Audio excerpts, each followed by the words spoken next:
El Tratado de Libre Comercio entre la Unión Europea y Estados Unidos es un acuerdo que pretende materializarse para favorecer, como su propio nombre indica, el libre comercio entre ambas zonas, es decir, la desaparición de todo tipo de barreras al intercambio de mercancías o de servicios, bien procedentes de Estados Unidos que van a Europa o bien de Europa que vayan a Estados Unidos. De esa manera, se dice, pues se va a conseguir un incremento importante del crecimiento económico, del empleo y del bienestar, unos objetivos que la experiencia dice que no suelen conseguirse precisamente cuando se firman tratados de libre comercio.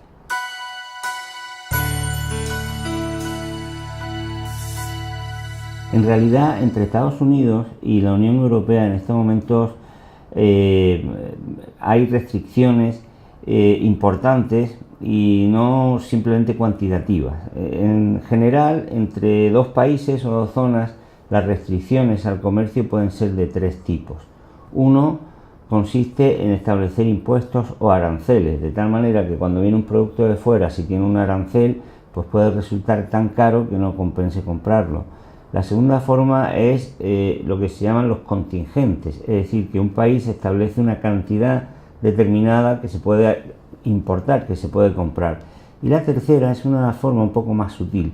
Si un país pone reglas, normas, condiciones que no cumplen los productos de otro país, pues lógicamente entorpece, impide que vengan. Pues bien, las dos primeras, los aranceles y los contingentes, son muy bajos, prácticamente, salvo en algunos casos concretos, se puede decir que no frenan el comercio entre Estados Unidos y la Unión Europea. Sin embargo, sí hay notables diferencias en el tercero de los tipos de frenos al comercio, que son las normas, la regulación que existe en cada parte, y ahí es donde va a incidir con más fuerza el Tratado de Libre Comercio.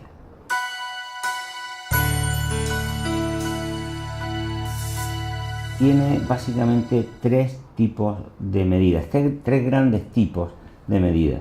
El primero es el que precisamente va orientado a facilitar que los productos afectados por normas de una de las partes que impiden o que dificultan la presencia en la otra parte tiendan a desaparecer. Para eso, el acuerdo lo que viene a establecer es lo que se llama la equivalencia. O sea, si en Estados Unidos hay unas normas que regulan la producción, la distribución y el consumo de unos determinados productos, en virtud de ese acuerdo, esas normas se considera que son ya equivalentes a las que hay en Europa. Es decir, que es como que se homologan las normas. Eso sí que va a permitir que productos que efectivamente en Estados Unidos están sujetos a una normativa, por regla general, menos estricta que en Europa y que por lo tanto no iban a poder, hasta ahora no podían venir a Europa, pues ahora lo hagan con mucha más facilidad. Esa es la primera componente del acuerdo. Hacer equivalentes u homologables las normativas de las dos partes. El segundo componente es lo que se llama la protección a la inversión. ¿Qué significa eso? Significa que, como todos sabemos, los estados, precisamente porque defienden el interés general, establecen habitualmente pues una serie de normas, de precauciones, una serie de requisitos o incluso una protección especial para determinadas actividades, por ejemplo, los servicios públicos, precisamente porque se entiende que buscan el interés general y que por lo tanto pues deben de estar sometidos a unas condiciones diferentes de aquello que busca solo el interés privado. Naturalmente, eso significa que esos servicios públicos, que están protegidos, que están salvaguardados, porque, insisto, buscan el interés general y porque se proveen para satisfacer intereses colectivos, pues tienen determinadas ventajas, como es lógico, frente a actividades privadas que por el hecho de ser privadas y por lo tanto por estar siendo provistas por la búsqueda del lucro, pues no tienen esa protección. Pues bien, ¿a qué se llama protección de la inversión? Se llama protección a la inversión en este tratado a que los inversores, las grandes empresas, que en un momento dado vean que en una misma actividad un servicio público, por ejemplo, tiene determinadas condiciones y no esas empresas privadas, pueden actuar, pueden pedir la protección y por lo tanto pueden hacer que los gobiernos o bien dejen de proteger a sus servicios públicos que buscan el interés general, o bien que indemnicen, que compensen a los inversores privados. O sea, esta segunda componente del tratado viene a hacer iguales a empresas o actividades que buscan solo el interés privado de las que están buscando prioritariamente el interés público. Y la tercera parte es más instrumental, sería la existencia de tribunales, pero no los tribunales, digamos, normales que conocemos, sino unos tribunales específicos a los cuales esas empresas que se consideren afectadas porque el Estado protege el interés público pueden recurrir para solicitar su protección.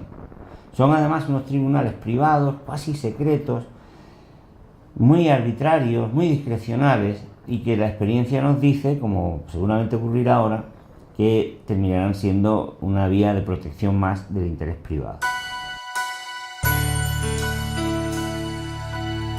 Estos acuerdos, este acuerdo en concreto, afecta de una manera muy directa a nuestra vida diaria.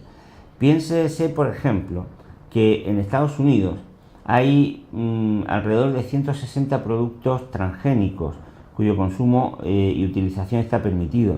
En estos momentos en Europa hay solamente uno. En Estados Unidos, por ejemplo, no hay obligación de etiquetar y de informar los productos que contienen estos elementos. Y además, en Estados Unidos no hay obligación de hacer una evaluación previa de los componentes que puedan tener los productos. Claro, eso desde el punto de vista concretamente de la producción de los productos transgénicos, pues tiene un efecto directo sobre nuestras vidas. Significa que esos productos que en Estados Unidos están permitidos van a estarlo también en Europa. Pensemos en otras condiciones de consumo. En Estados Unidos las normas de protección al consumo suelen ser, y de hecho son, mucho más suaves que en Europa. Por ejemplo, en Europa se evalúa, como suele decirse, desde la finca hasta el plato, ¿no? Es decir, todas las fases de la producción y de la distribución. En Estados Unidos no, solo el producto final. En Estados Unidos, para restringir el comercio de un producto potencialmente dañino o peligroso, hay que demostrarlo científicamente, que es peligroso o dañino, lo cual es muy difícil, porque siempre podrá haber un científico que, en fin, más o menos bien pagado, pueda decir que las pruebas no están bien hechas y que no se demuestra bien su perjuicio. Y para que el gobierno pueda prohibir un producto, es el gobierno el que tiene que demostrar que ese producto tiene determinado componente negativo o produce determinado daño. En Europa es al revés.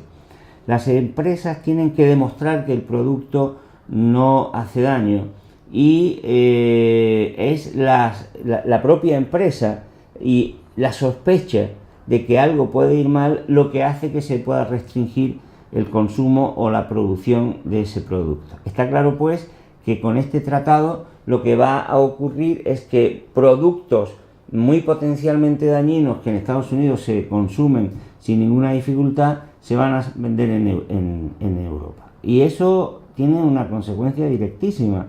No en vano, en Estados Unidos mueren millones de personas y enferman millones de personas por productos contaminados, y la cifra de personas que enferman o que mueren en Europa por esta razón es muy pequeña, es pequeñísima. Eso va a empezar a cambiar muy pronto. Y va a ocurrir muy pronto también, y esa es la lucha que hay en el Tratado de Libre Comercio, pues que dentro de poco en los supermercados europeos veremos los productos que hasta ahora no podemos ver y que en Estados Unidos existen. La carne de vacuno tratada con hormonas, los pollos y pavos lavados con cloro, la carne lavada con ácido láctico, es decir, los productos que provienen de animales tratados con antibióticos, etcétera, y con sustancias que en Europa están prohibidas, pero que en Estados Unidos no, y que ahora van a comenzar a llegar de una manera inmediata, o una vez que se aprobara el tratado, a Europa.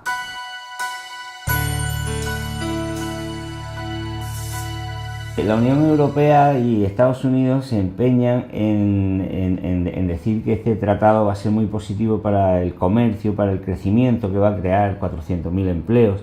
La verdad es que son hipótesis, o parten de hipótesis muy discutibles. La experiencia de otros países que han suscrito acuerdos de libre comercio es muy clarísima. El libre comercio, tal como se practica hoy día en el mundo, no es un sistema que favorezca el crecimiento, el empleo y el progreso. Todo lo contrario. La experiencia histórica demuestra que los países que más han progresado ha sido a base de protegerse y no han respetado las reglas del libre comercio. Como se ha dicho en muchas ocasiones, los países más poderosos han utilizado para llegar arriba una escalera, que es la escalera lógica, la de la protección, la de salvaguardar sus intereses. Cuando han llegado arriba, retiran la escalera para que los demás no puedan subir por ella. ¿Y cómo retiran la escalera? Diciéndole ahora a los demás que hay que practicar el libre comercio que ellos no practican.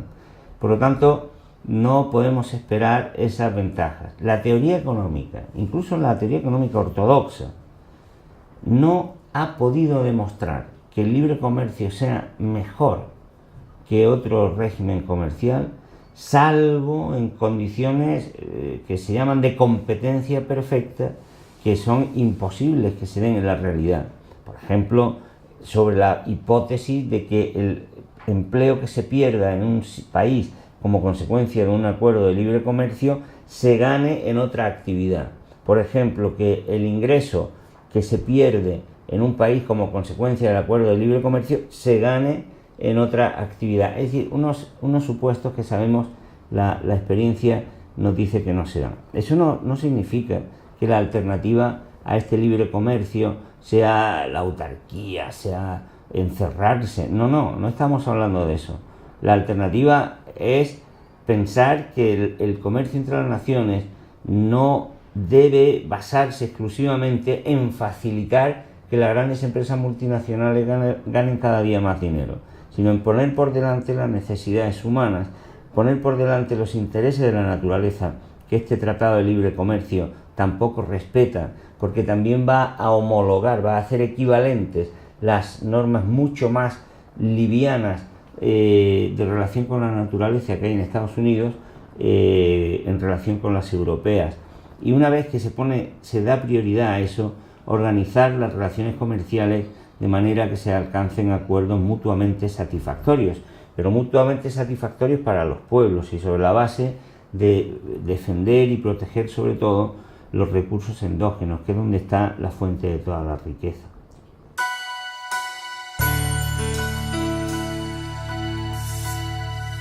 Este tratado está siendo realmente muy desconocido. Casi nadie habla de él. Hemos tenido ahora unas elecciones europeas y hemos visto cómo el Partido Popular, el Partido Socialista, ni han mencionado la existencia de este tratado, a pesar de que la propia Unión Europea en sus documentos dice que va a ser tan importante. ¿Cómo si va a ser tan importante? ¿Cómo que una cosa que dicen que va a traer 400.000 empleos en Europa no es mencionado en una campaña electoral por los partidos que lo proponen? Eso es sospechoso. Y es sospechoso sencillamente porque es mentira. Porque ese tratado de libre comercio lo que va a hacer es acabar con los servicios públicos, es acabar con la posibilidad de que los estados defiendan el interés general, es acabar con la posibilidad de que en Europa haya cierta ventaja a la hora de proteger el consumo, de proteger la naturaleza y de proteger la vida y la actividad económica, para ponerse en un escalón mucho más bajo como es el que hay en Estados Unidos. Y cualquier persona, por poco informada que estuviera, por pocos conocimientos que tenga, se daría cuenta de que si lo que le están diciendo es que ese tratado de libre comercio consiste en abrir las puertas para que vengan lo que hasta ahora hemos dicho que aquí no queríamos que existiera, pues es un tratado que no conviene. Y si le dicen que ese tratado es un tratado hecho para que las grandes multinacionales tengan unos mecanismos de defensa frente al interés general, pues lógicamente pensaría que es un tratado indeseable. Por eso lo llevan en secreto, por eso lo llevan ocultamente, por eso no le hablan a la gente, por eso no van a permitir que se vote, por eso no van a permitir que la gente se pronuncie. El Tratado de Libre Comercio que se está firmando, que se está negociando entre Europa y Estados Unidos, es otro crimen contra la humanidad.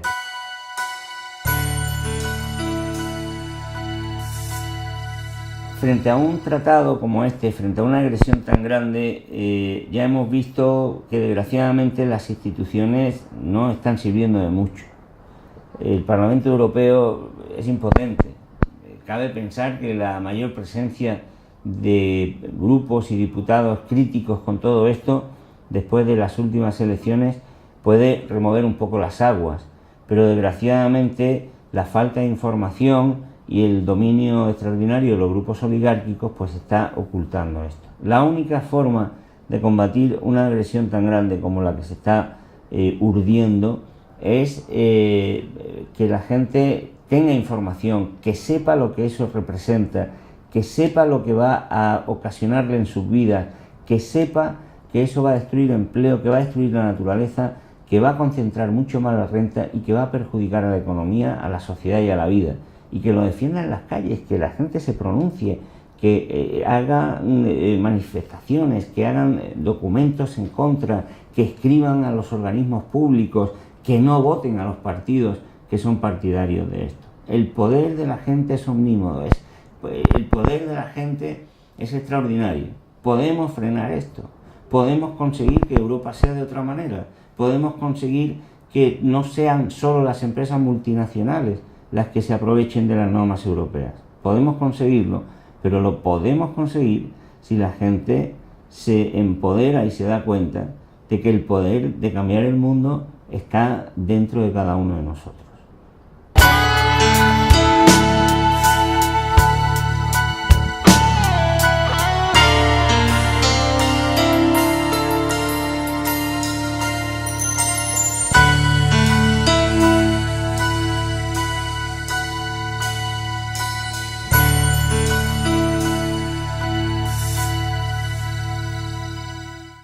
Condiciones que no cumplen los productos de otro país, pues lógicamente entorpece, impide que vengan. Pues bien, las dos primeras, los aranceles y los contingentes, son muy bajos, prácticamente, salvo en algunos casos concretos, se puede decir que no frenan el comercio entre Estados Unidos y la Unión Europea. Sin embargo, sí hay notables diferencias en el tercero de los tipos, que es al comercio, pueden ser de tres tipos.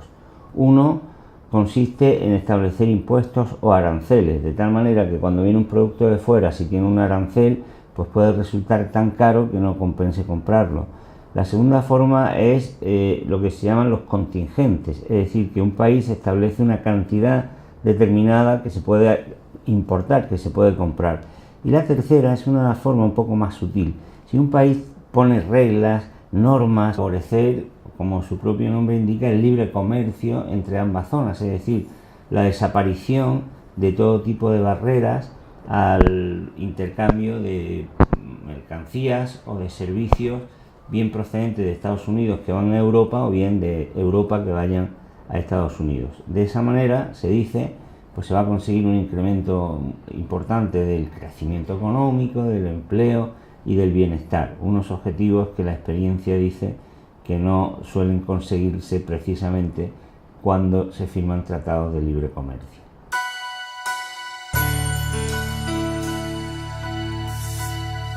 En realidad, entre Estados Unidos y la Unión Europea en estos momentos hay restricciones importantes y no simplemente cuantitativas. En general, entre dos países o dos zonas, las restricciones